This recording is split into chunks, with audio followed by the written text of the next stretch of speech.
Welcome to the Layman Seminary. Today we're continuing our series on James, developing a descriptive summary in real time.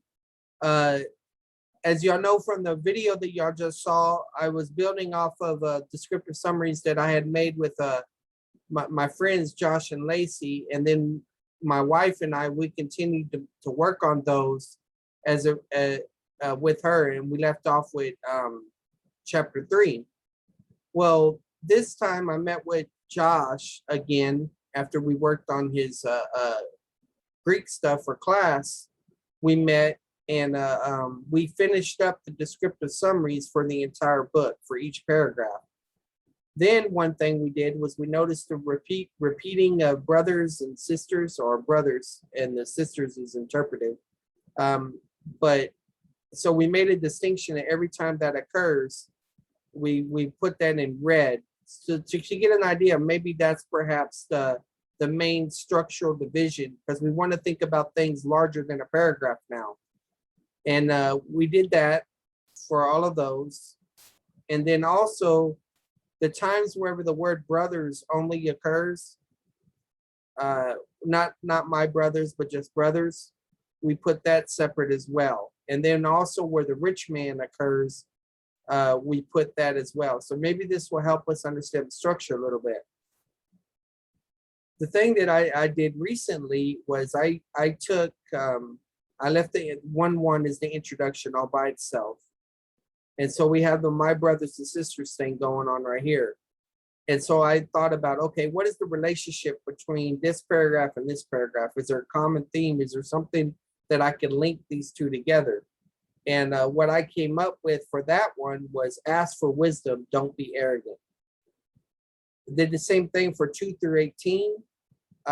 Consider the source. Is it self or God? Because it's talking about when you're tempted, where does it come from? And also the issue about a good God, how everything comes from God is also mentioned there. So then 19 through 27, consider the word and apply it, because there's a shift. Even though 18 talks a little bit about God's word, 19 through 27 talk about applying God's word and the effects that it has. So I will continue making subunits if possible. So let's look at the second subunit. Just get my coffee real quick.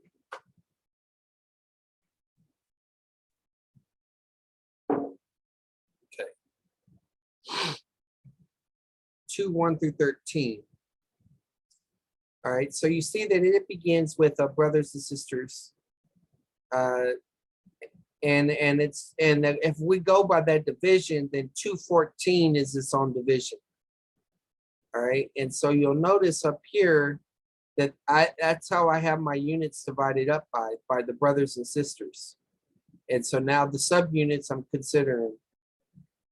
And I'm not saying that's totally accurate, but it is inductive because we observe the repetition of this phrase, and then we're evaluating it. How does it relate to the paragraphs? So in 2:1 through 4, this summary says, James is telling them to consider everyone equal rather than show personal favoritism to the rich. And then 2:5 through 13 talks about the rich man. James reminds them of the distinction between believers and unbelievers so that they do not allow either the unbelieving rich or the believing rich to influence how they judge. Otherwise, they will receive divine discipline and lose out on inheritance.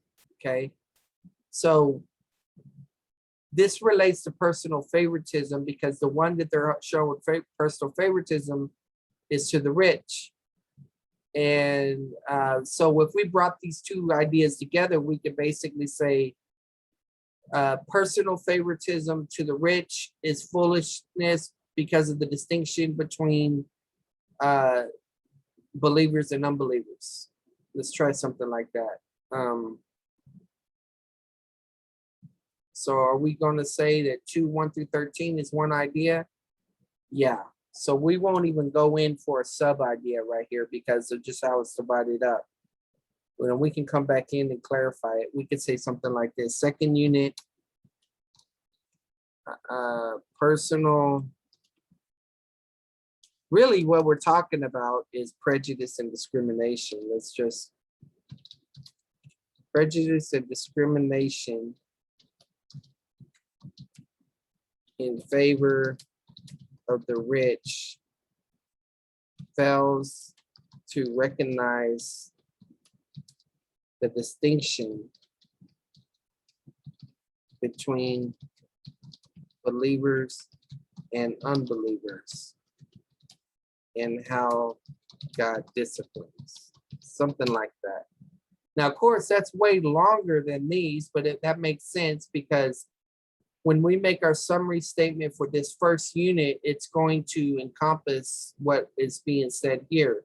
So it's expected that that this level of unit is going to be a little bit more wordier than its subunits. Okay, now look at this, 2:14 through 3:5. Okay, so there's the brothers and sisters. And so 2:14 says, James continues to exhort them to apply their true religion from the word, because otherwise it's no use to a person in need. James quotes an imaginary objector that argues that monotheism is not enough when not followed by righteous acts. But James replies that their faith must be useful and productive. He gives 2 Old Testament examples of this. And then James wants his audience to not be hasty in calling themselves teachers, because they will receive a stricter judgment. And then it's learned to watch their tongue, as illustrated by the horse bit and the ship's rudder. Okay, so even when I was reading it, you kind of feel like the shift to about teachers seems very abrupt. Okay, so if that's the case, and the division by my brothers is the proper way to divide it, we're going to have to account for that. That makes me question it. You know, is it an exact division, or is it just, you know, it deals with more of the tone and stuff? So what I'm going to do here is I'm going to treat it as if it is a division, but I am definitely going to question it if it is. I'm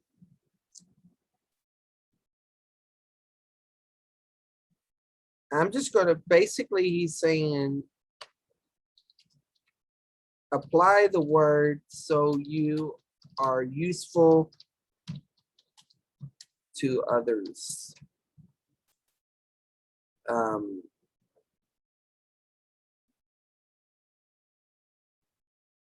Apply the word especially to users. And I know that I don't think it's really connected, but I'm still going to treat it like that for right now. Especially if you consider yourself a teacher. Yeah, that division seems artificial. So we're gonna have to do some thinking about that and some clarification on that. But let's just remember, these are tentative and preliminary. So everything does not have to be polished. Okay, look at this fourth unit. This fourth unit is huge. Okay, 3:5 to 5:11, which probably means I'm going to have to make some subdivisions here. All right, so let's start with 3:5. Okay.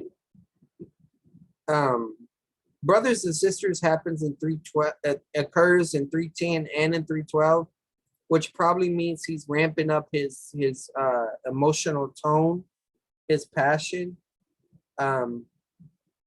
So like I said, I'm not sure exactly where the divisions are. So let's go ahead and let's read this and let's see if we see any more subdivisions here. James continues describing the tongue as untamable. Okay, so the tongue is mentioned here because about the stricter judgment.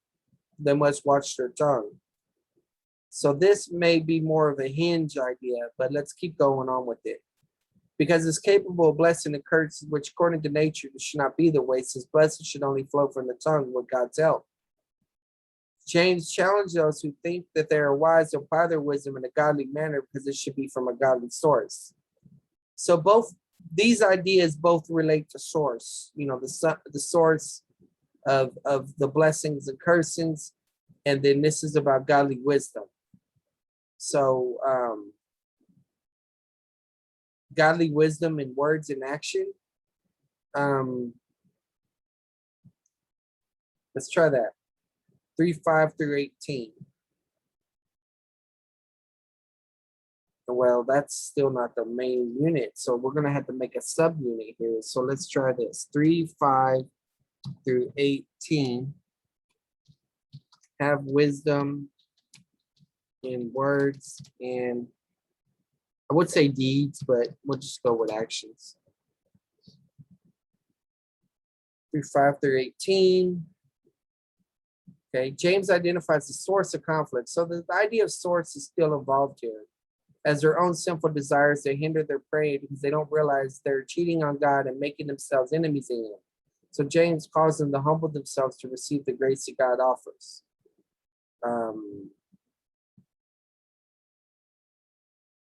I'm going to go back to consider the source of conflict.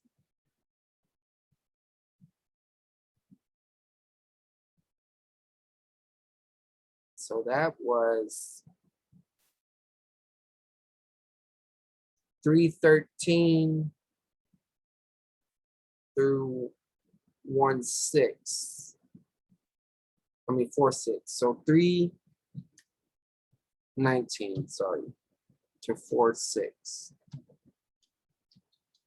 Consider the source of conflict, or maybe the cause of conflict. I'm still going to go with source, but I'm recognizing there's a cause idea. Consider the source of conflict. Accept responsibility. Very similar to something that we had earlier up there. Okay. So then we have another unit after 4:6.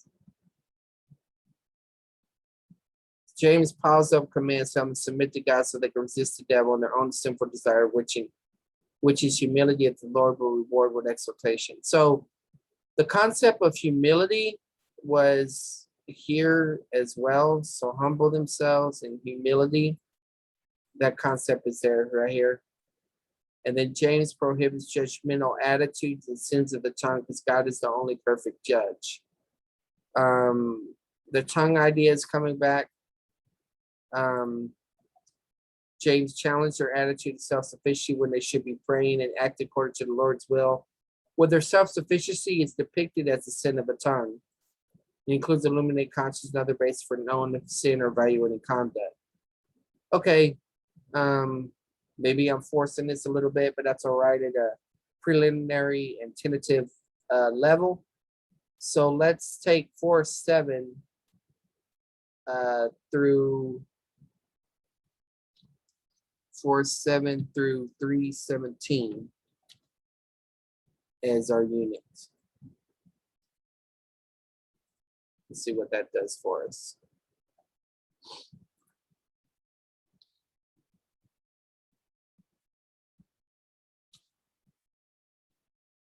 Okay.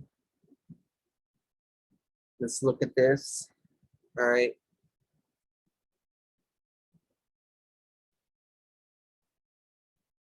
So this is like the idea of show humble submission to God, especially in the area of their tongue. Let's try that.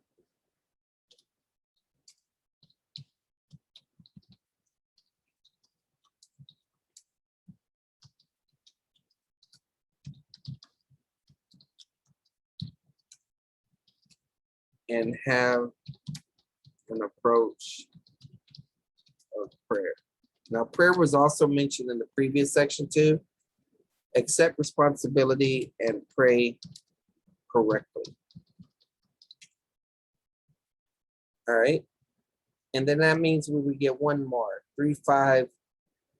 So 5:11. So this 17 forward. Let's see what we come up with here. Okay, so the rich man, got an emphasis on the rich man, okay? James challenges the rich people to repent and do justice or be under God's judgment.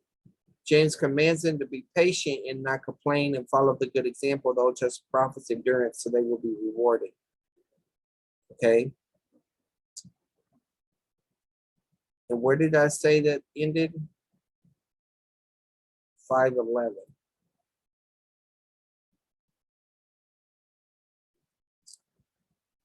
All right.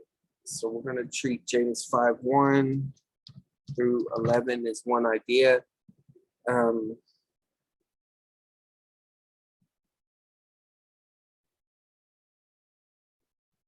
Challenging the rich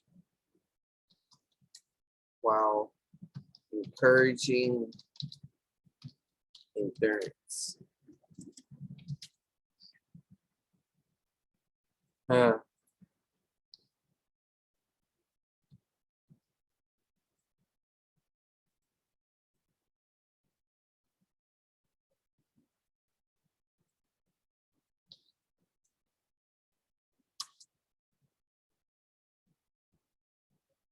Okay. So now we're on to the fifth unit, 5:12 through 18.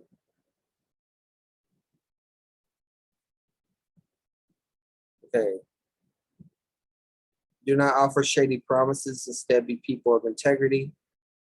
James challenges anyone who's needed prayer to go before the church, confess their sins, in case divine discipline related, cause them to pray earnestly like Elisha. The force of that, I mean, this relates to the tongue. I can see that. Confessing their sins relates to the tongue. Praying, of course, relates to the tongue. So we could do something like this, 5:12 through 18.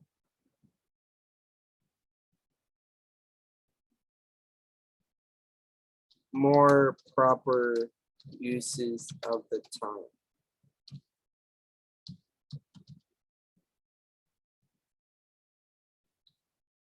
Speak integrity and confession and prayer. Something like that.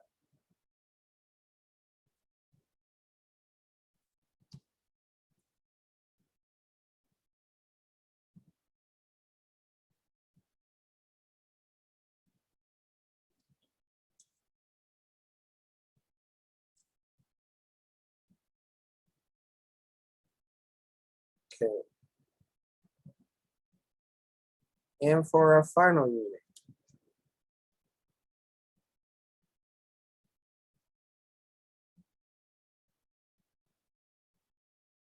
we have my brother and sister. James tells them that if they are on the wrong path, that the person course corrects, they have prevented sin from growing. Encourages restoration. Yeah, let's deal with that.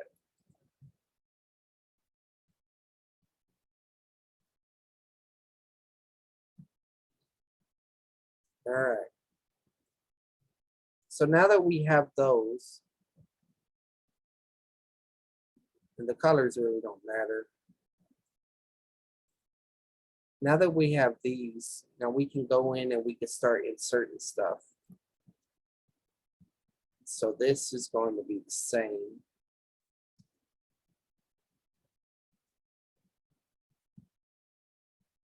We can remove the 1, 1 later on. We could put a line underneath it if you wanted to preserve what each one of these is doing. So first unit, my brothers and sisters, if I want to show that I'm basing my unit divisions off of that, I can do something like this.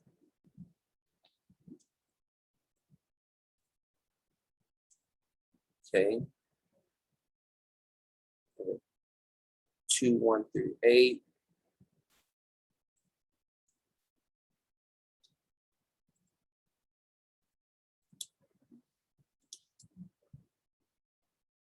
Okay, so this is brother only.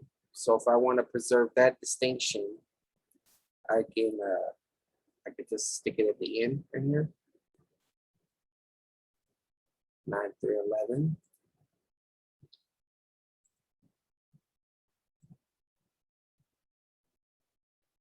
All right. And then for 12 through 18, that's the emphasis on the rich man, or he's involved, let's put it that way. 12 to 15.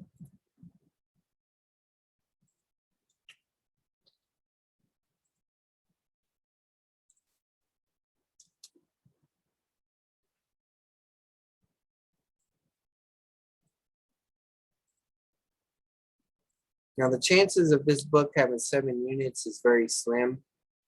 So we'll probably do some more modifications for his divisions, but we're just working towards trying to consider the connection between the paragraphs. We've already kind of done a summary of the paragraphs, but now we're just trying to consider any connections within the paragraphs.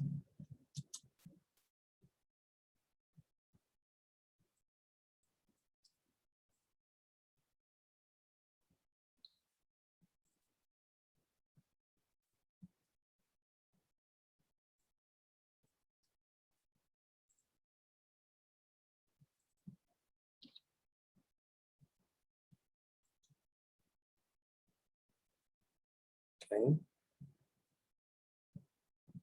So once again, we have a my brother and my sister. So let's identify the second unit right here. Whoa.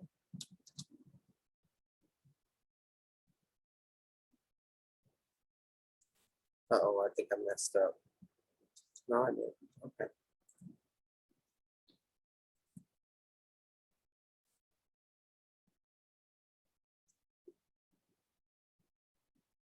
Okay, so the rich man's mentioned.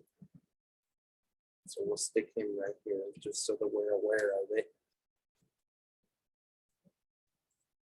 So James 2, 1 through 4.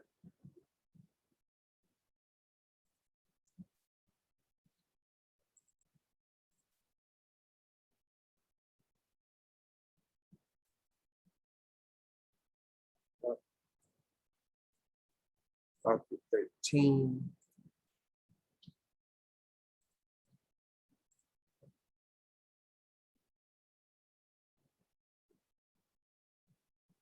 Okay, so then we have another brothers and sisters in 2, 14 through 17. Really? Okay, that's a big unit.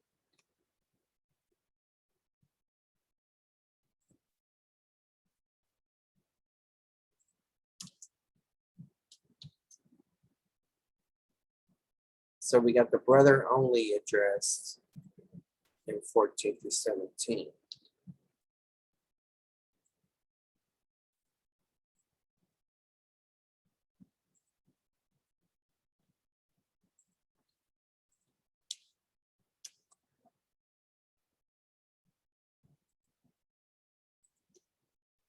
To 18 through 26.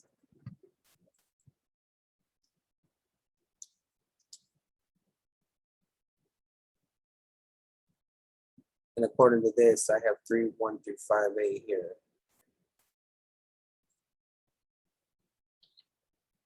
Let me remove this paragraph thing. All right. So the fourth unit.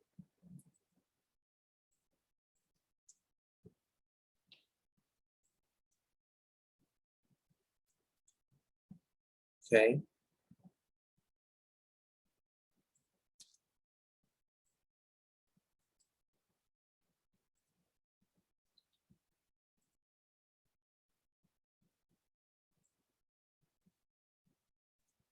Almost done, guys. At least with this step.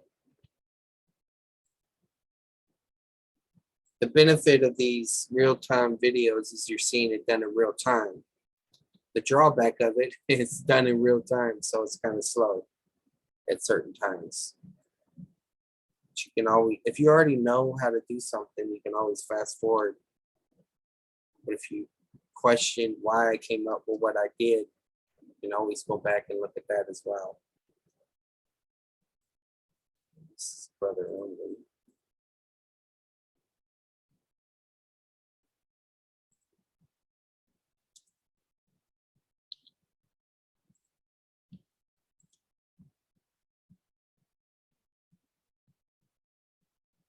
Okay, so now, oh, I made some mistakes. So 319 through 46, I should have started this right here. That's an easy mistake to fix. And then this, whoa. Okay.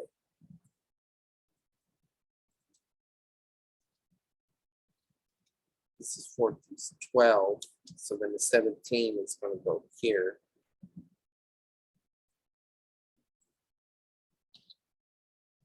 Sometimes what I do is I'll write paragraph or sentence before each one of the summaries so that I know what level I did something at. I think I'm following okay though. More on the rich man.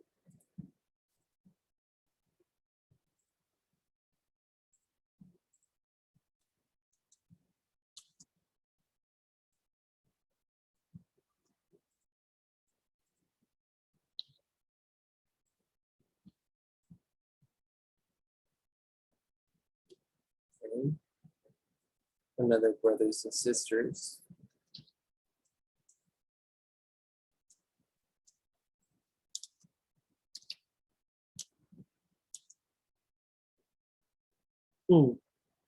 Looks like I ended up with an 8th division somehow. I guess I messed up somewhere. Well, let's see.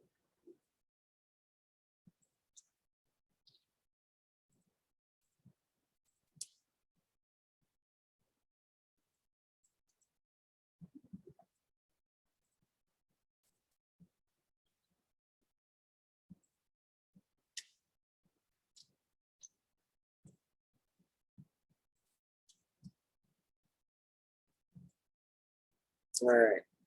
So let me just zoom out so we can see what we've done here.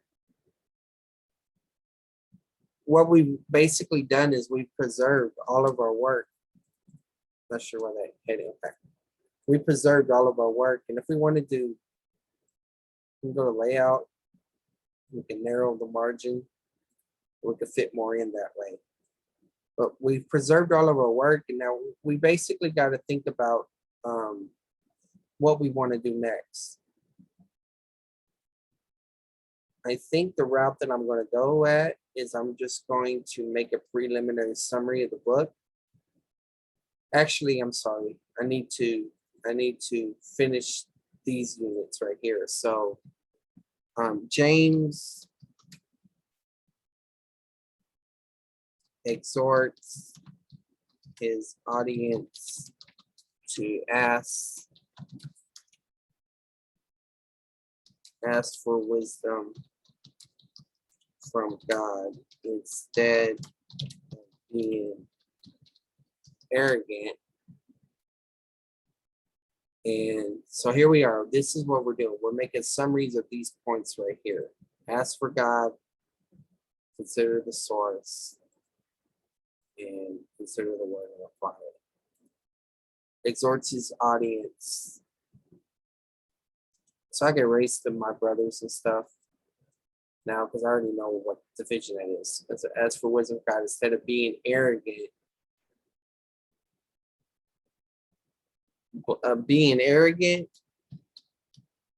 blaming God,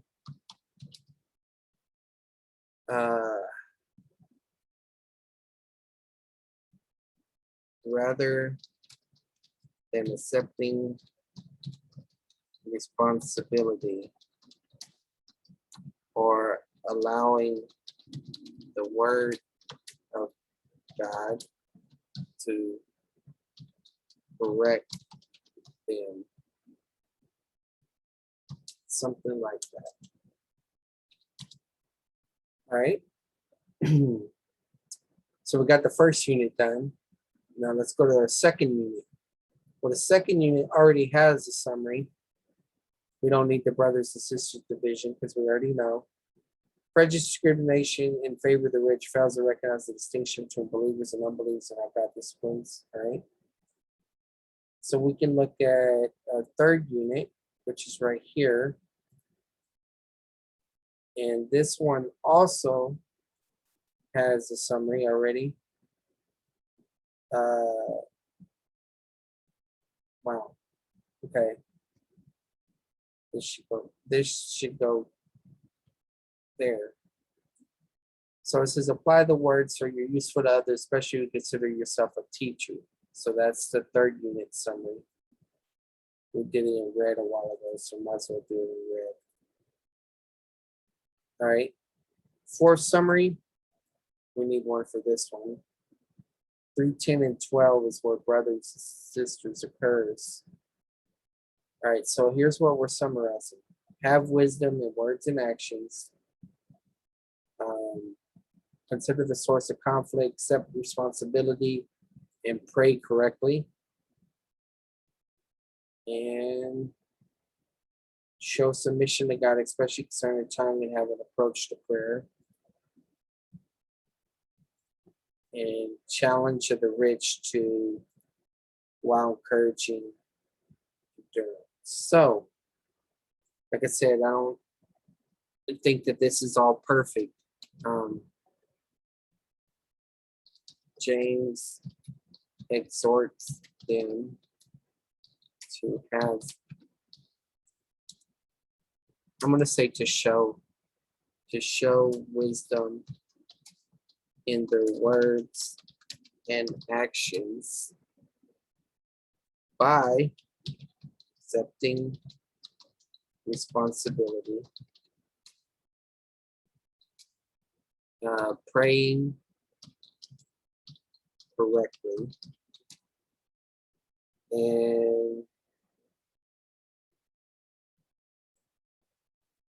as a submission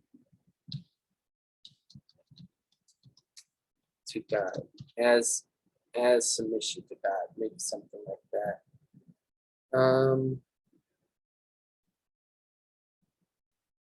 Praying correctly is submission to God while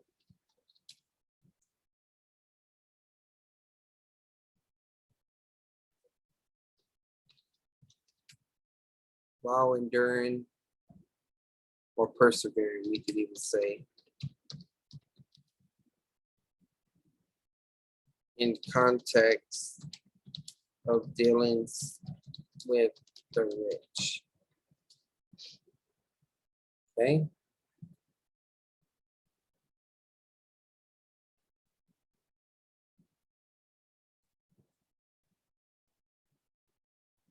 All right.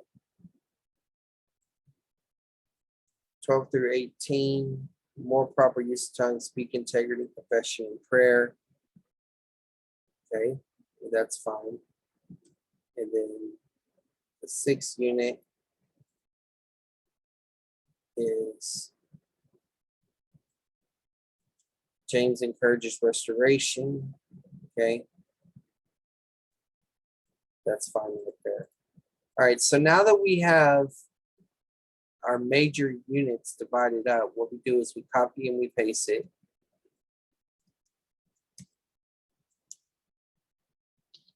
And we erase everything that's not major. So we're just preserving the major points.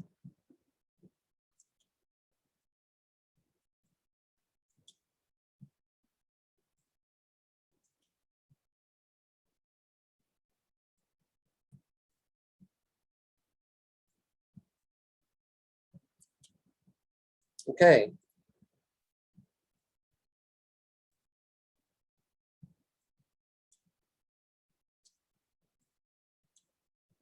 So what's important about this is even if we don't get the divisions right, these summaries do reflect the argument and the content of the book. So they're good for having to develop a preliminary summary of the book, and you can go in and you can examine that further.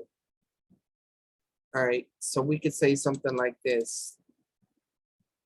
James addresses Jewish Christians.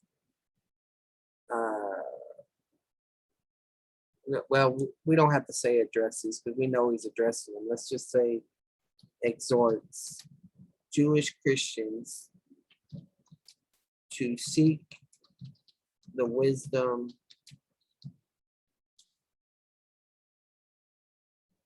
from God for enduring trials, which includes accepting responsibility for one's own actions. Well, actually, we would say one's own desires. Let's go ahead with the idea of the text. Desires and actions, which includes accepting responsibility for one's own desires and actions.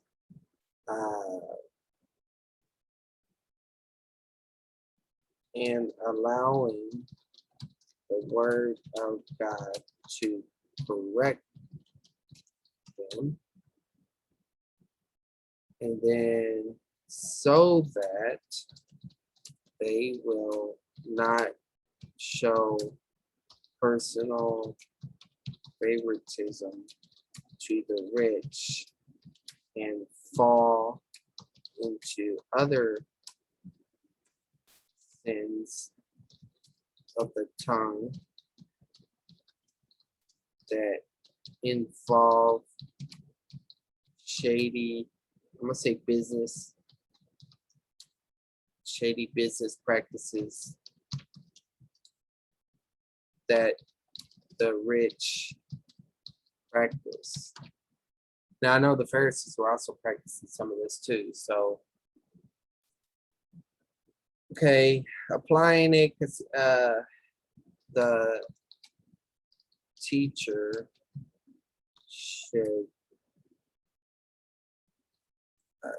be especially careful in these matters. All right. Okay, so let's change the format a little bit.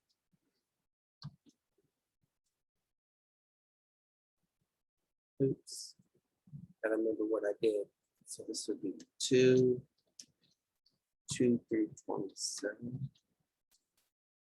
It's 1, sorry.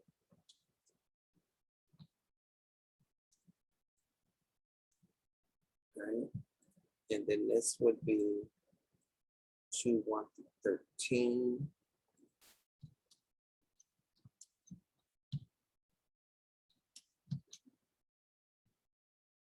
Okay, and then this will be 2:14 through 3:5.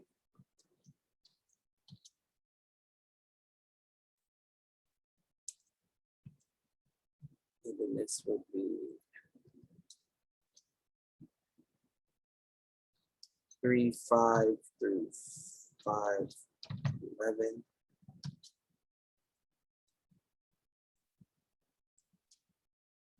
Okay, and then this would be 5:12 through 18. Let's paste this.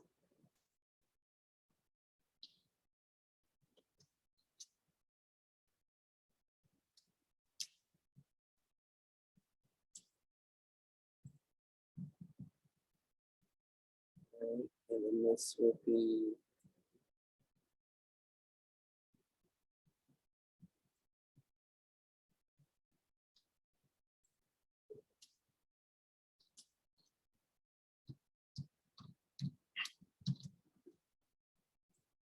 so. Question is when I read this statement right here, have I forgot anything that's mentioned here? So let's look at this. James exhorts Jewish Christians to seek the wisdom from God for enduring trials, which includes accepting responsibility for one's own desires and actions and allowing the word of God to correct them so that they will not show personal favoritism to the rich and fall into other sins of the tongue that involve shady business practices that the rich practice. The teachers should be especially careful in these matters. So here, James introduced, audience asks wisdom of God instead of being arrogant, blaming God, rather accept responsibility, allowing the word of God to correct them. Prejudice, discrimination, favor, right, distinction, blue. Apply the words are useful to others, especially if you consider yourself a teacher. Show wisdom in actions of words, praying correctly, submission to God. Prayer, earnest prayer is important for restoration and one's approach to living life in light of God's will, which is known through the word that has a sanctifying influence or effect on them. And so I included some things that I didn't include down here just to kind of get an overview of things to see here. Wisdom by self responsibility, submission to God.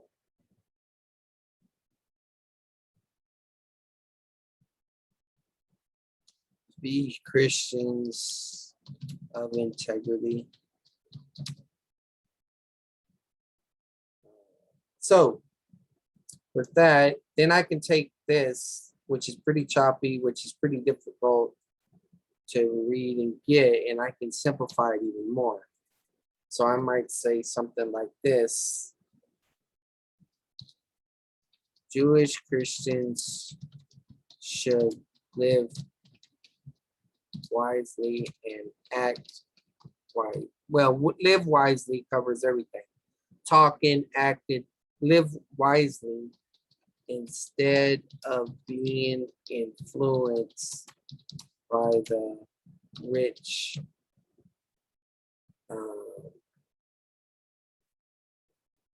by the rich's attitudes. Because it's not their money, it's the problem, it's their attitudes. Attitudes and policies. Because the Jewish Christian is called to walk in integrity,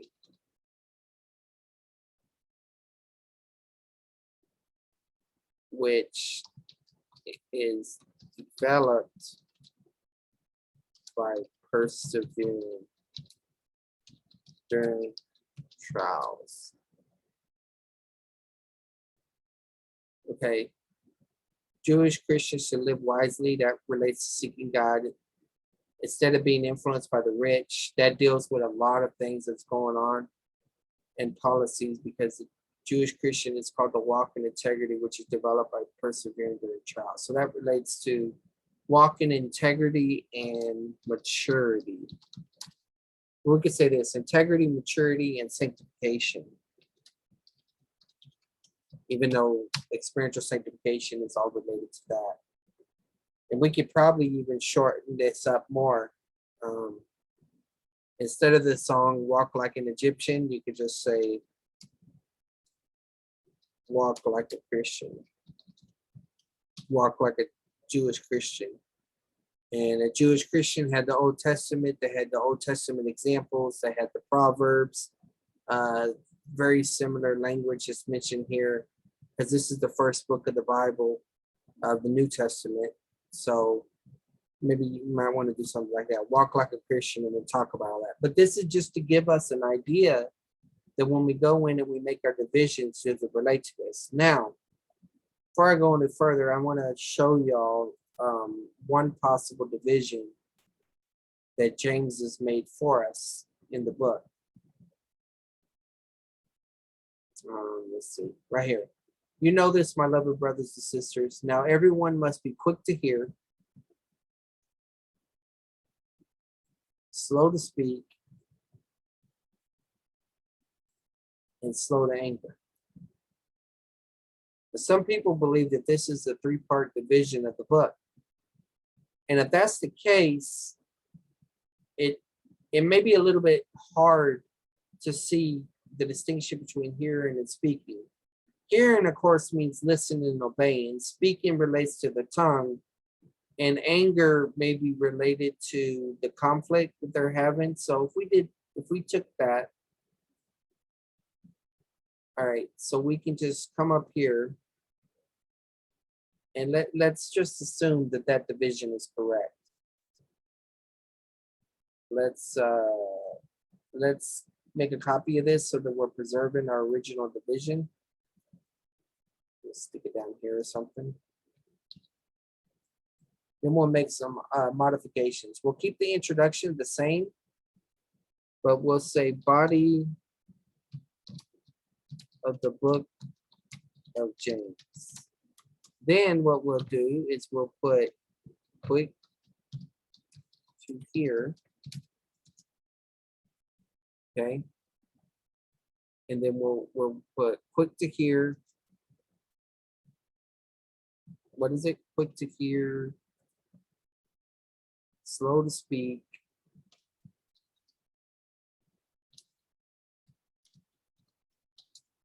and then slow to anger. All right, so if that's the case, then we can modify this outline significantly here, because if we say that slow to speak is where he starts talking about teaching, and I don't remember, I know about that division, but I don't remember where the division is made. So let's just play around with this for a minute. Quick to hear probably means applying God's word. So if that's the case, then we want to insert 2:1-7, maybe right here. And if I tab over this with the shift, it's up, wrong way. All right. So that's the first part of click to here. But this goes all the way into 3.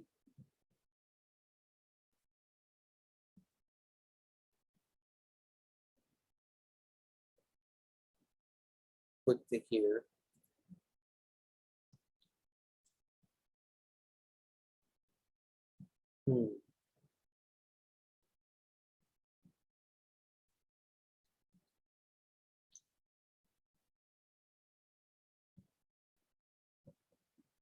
Probably messing up something here, but that's all right. I can always fix it. Okay, so you see the problem that you run into is if it's true that it's quick to hear and then slow to speak, the problem is that if you make that division, if we start looking at, okay, there's the be, don't be hears and deceiving yourself. We see that, right? And then but then you're right here. Thinks he's religious yet does not bridle his tongue. So they're slow to speak already. Okay. And then if we keep going,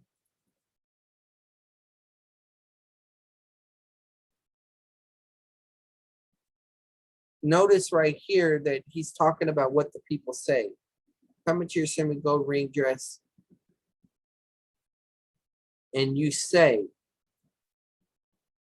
So there is, if this is still quick to hear part, then why are they saying and you say? Sit here, this is a good place. And you say. I mean, these words you say are all over the place. So the question is, where is the distinction? If the book is really divided into those 3 parts, where does that 3-part division occur? Well, let's see if we can find that out.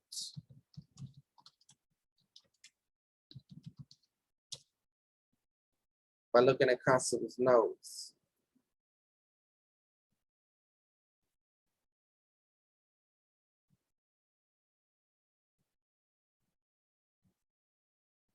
Let me, yeah, I'll just leave it like this. Okay. So we look at his outline. And he's got it divided up into trials and true religion. And he's got it divided up by the value of trials, the options in trials, and the proper response in trials. But that's all about trials. But then right here is partiality and vital faith, the problem of favoritism, the importance of vital faith. Then he mentions speech and divine wisdom here, controlling the tongue and so on. Conflicts, money and patience, endurance, and the way back to living. Interesting enough, he's got 7 divisions, just like we did.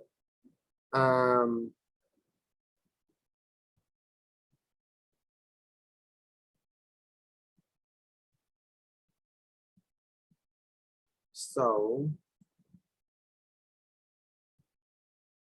let me type in the word listen or slow. Usually if it's something that's a famous division or something that, you know, they really believe it, they will mention that some people divide the book according to that way. Slow to speak, slow to anger, quick to hear, submission. I don't see it there. Now I'll look at one other place because it's one of the textbooks that we're using.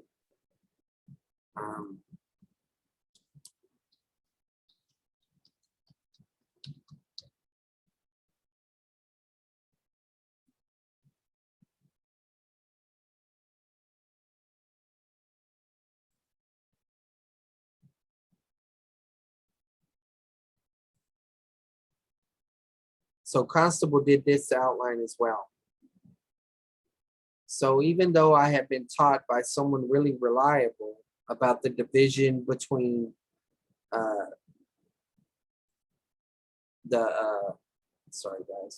between the quick to slow to speak, quick to hear, and slow to anger division, I'm kind of skeptic of it, honestly. And that's fine. I mean, because I want what reflects my inductive study. So let me back out of this, what I was doing before.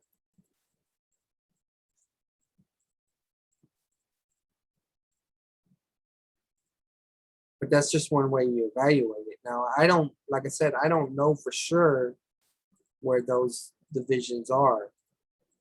But a good thing that you can do if you want to compare your work, one good thing you can do is you can come here to an outline and you can copy the outline and just erase the words so that you just have their divisions. And then you can evaluate your divisions. But like I said, we just done this at a preliminary and tentative level. So we're not really focused on making really super accurate divisions. Our main goal was to get to a summary sentence for the book. And I guarantee you this is not perfect, but it gets you an idea of some of the themes, some of the ideas that are used, so that when you go in and do your deeper study, you can start examining each paragraph in light of this theme and testing whether it actually fits what you're doing. So I'll end this video right here. I'll probably end up doing another one wherever I'm continuing some of the activities that I want to be doing, but I think this is a good stopping place for this video. Anyway, if this is a blessing to you, subscribe, hit the bell if you want notifications, share this with others, and most of all, keep this ministry in prayer. God bless.